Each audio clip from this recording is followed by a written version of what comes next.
Hello, my name is Gemma, and today I will be discussing the application of Catholic social thought principles to workplace injustice, specifically focusing on a case study of a young woman named Jane who works at her local cinema. Work is not simply just a means to earn, but a vessel through which we offer ourselves and our gifts. Now, from a Catholic perspective, work is a sacred act, a vocation designed for us to participate in God's ongoing creation and how we can contribute to the good of all. However, in our modern world, many workplaces neglect this spiritual truth. Employees are regularly treated as if they were simply disposable resources rather than human beings with souls made in the image and likeness of God. In this presentation, I will be exploring the ways that Catholic social thought provides moral and theological perspective for addressing matters of injustice in the workplace. Catholic social thought is a rich body of doctrine developed by the Catholic Church over the past century, beginning with Pope Leo XIII in his encyclical Rerum Novarum, released in 1891. CST brings to life the gospel in relation to social, political, and economic matters in our world. Therefore, it reminds us that faith must be lived out in justice as well as prayer. I will be applying CST to the case of a young Catholic woman named Jane, who works full-time at a cinema and is earning below the standard wage, receiving no pay for overtime. Jane's situation raises important questions regarding fairness, dignity, and solidarity. As a response, I will be focusing on three core principles of CST: the dignity of the human person, the rights and responsibilities of workers, and the common good. Through this perspective, I will highlight how Catholic social thought can inspire us to repair unfair systems and to uphold the inherent dignity of all.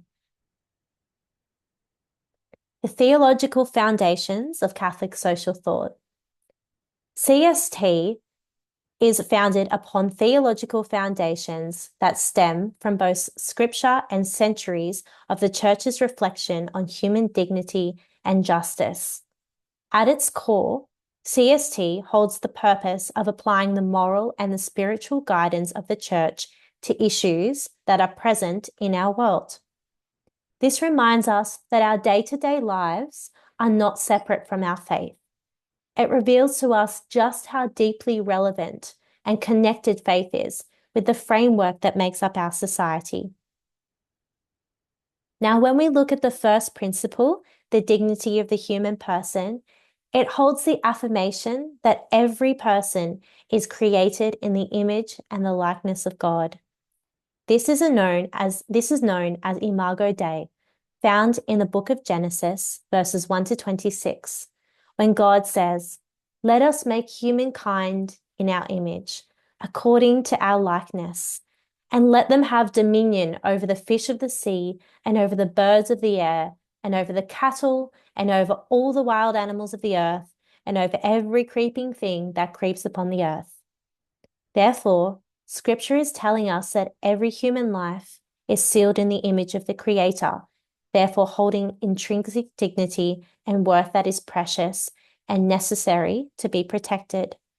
In the encyclical Gaudium et Spes, written by Pope Paul VI, it states, "Man is the only creature on earth which God willed for itself." The encyclical highlights that the human person is made in the image and likeness of God, unity of body and soul, tainted by sin, yet still dignified. Therefore, this emphasizes the sanctity of human life before the gaze of the divine. Pope Francis contributes to this in his encyclical Fratelli Tutti, as he urges us to condemn the systems that diminish and exploit others. The rights and the responsibilities of workers. This second principle holds grounding in Rerum Novarum, written by Pope Leo. This encyclical was the Catholic Church's first formal response to facing the industrial injustices at the time amidst the Industrial Revolution. The letter stressed that there was an urgent right for workers to receive fair wages, safe working conditions, and due respect for their labour. As during the Industrial Revolution, there was a great deal of exploitation occurring, particularly toward vulnerable children whose smaller stature was taken advantage of when there was a need to perform dangerous tasks within the narrower and more confined structures of the factories. This encyclical was written to be a voice for drastic change. 90 years later, when Pope John Paul II wrote Laborem Exercens, this message was deepened, as the encyclical highlighted that through work, humans participate in God's act of creation, therefore fulfilling the command in Genesis to subdue the earth. In the encyclical, it states that in the first place, work is for man and not man for work. Now we look at the principle of the common good. This addresses how economic and social systems must serve the flourishing of all and not just a select privileged few. Caritas et Veritas by Pope Benedict XVI teaches us that human progress is made possible when love and charity is founded in truth. Pope Benedict states that only in truth does charity shine forth, only in truth can charity be authentically lived. Human dignity and social justice therefore depends on this unity of love. In a similar way, Pope John Paul II expresses this same need in Centesimas Annus, as he wrote about how there must be a balance between freedom and responsibility in economic life, grounded in solidarity and respect for the dignity of others, not to dominate or to dehumanize.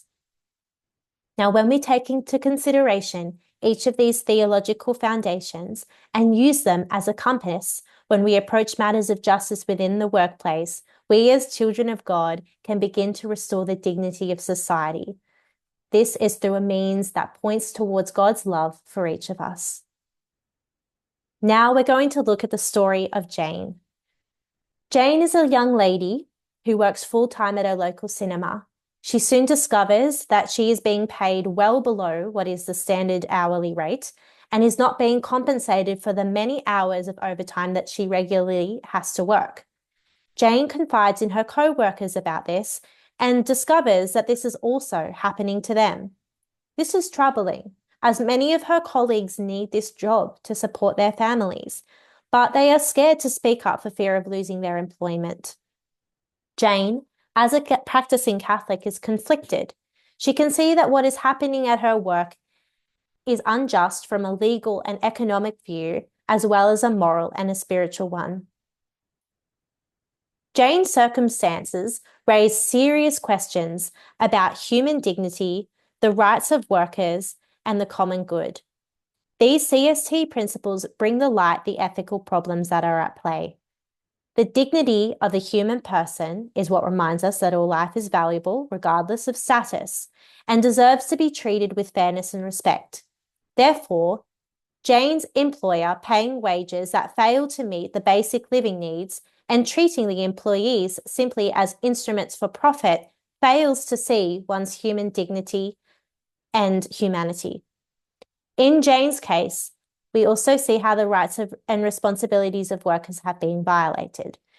Jane is aware that her employee has not fulfilled their moral obligation, rather seeking financial advantage over the needs of staff. Her awareness of this injustice is reflective of the Church's call for conscious formed action, which is to speak in truth and courage, even when it comes with a cost.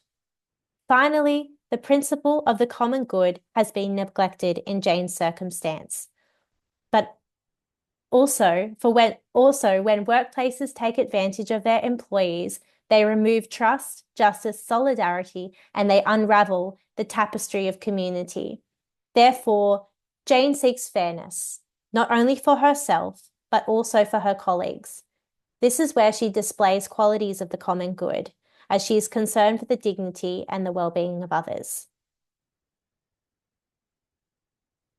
When we explore Jane's situation, we can see that there is a very evident example of just how Catholic social thought is relevant to workplaces today. Jane has experienced an ethical failure in employment practices, but also a neglect in the practice of upholding dignity to each person, specifically through honesty and integrity. So firstly, we will look at how the principle of the dignity of the human person is relevant to Jane's circumstance. This principle is the cornerstone that makes up the foundation of Catholic social thought and all other moral considerations. This pillar of truth, however, has not been fully upheld within Jane's workplace. So when we refer back to Gaudium et Spes, the encyclical states, he cannot fully find himself except through a sincere gift of himself. This refers to how our true identity is found through the labor of love and service for others. Now, in Jane's case, however, this gift of time and effort has been taken advantage of. Pope Francis speaks more in depth about this kind of issue in Fratelli Tutti, as he describes the nature of throwaway culture, specifically when employees are only valued for their productivity and profit to companies. This mindset that Pope Francis describes believes that people are easily disposable and discarded when their natural human needs impose a possible inconvenience. How this principle of human dignity should have been properly applied in Jane's story would be that the employer had a sense of servant leadership, while encompassing the moral duty of respect, compassion, and fairness for each person. As taught in Gaudium et Spes, the beginning, the subject, and the goal of all social institutions is and must be the human person. The second principle, the rights and the responsibilities of workers, provides a very direct response to Jane's circumstance. We see in this principle at the heart of Rerum Novarum, where Pope Leo XIII describes the many injustices that have taken place in the industrial workplaces.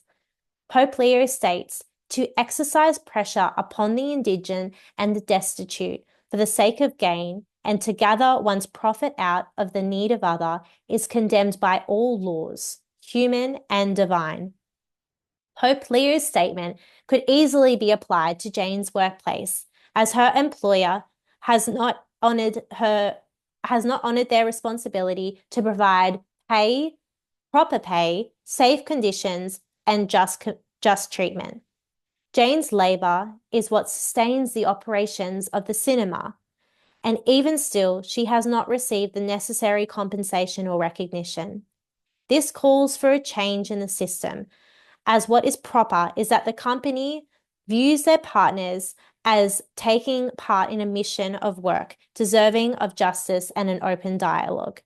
In a similar way, the message of Laborem Exercens is related, as the encyclical warns about the right order of values being at risk when people are reduced to just their hands or their resources.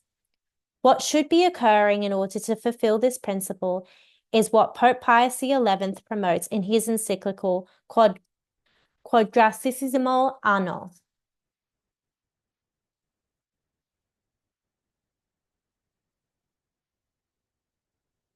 Pope Pius wrote this encyclical as a cautionary response to global, social, and economic matters at this time, specifically relating to the Great Depression and the developing extremes of rampant capitalism and militant socialism and communism.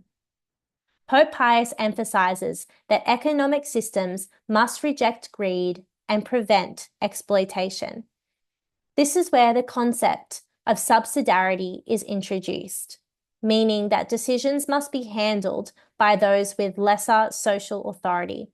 For Jane and for her co-workers, this would mean feeling free to voice their concerns. Now, finally, we look at the principle of the common good. This refers to all people being allowed to reach their full fulfillment freely with dignity and are being respected within the good of all. In Caritas et Veritas, Pope Benedict XVI teaches that the economy needs ethics in order to function correctly, but not just any ethics whatsoever, but an ethics which is people-centered. In relation to Jane, the unfair treatment of the cinema employees creates a ripple effect, being financial strain on their families, emotional distress, and a breakdown of trust within their organization. We see in Santissimas Annus how Pope Paul II addresses how society must be centered around solidarity, meaning commitment to knowing that we are responsible for each other. If Jane were to make a decision to speak out and to seek fairness for her colleagues, even if it puts herself at a personal risk, it would reflect the spirit of solidarity, as Jane is not acting just for herself, but for others, and bringing to life the act of the common good. Now, when applying these teachings, it paints a moral purpose for Jane's choices of action. As a Catholic, she is called to act not out of unrighteous anger, but rather for justice and love. The kind of social love that Pope Francis describes in Fratelli Tutti, the type that builds bridges and seeks the good of the other for the other.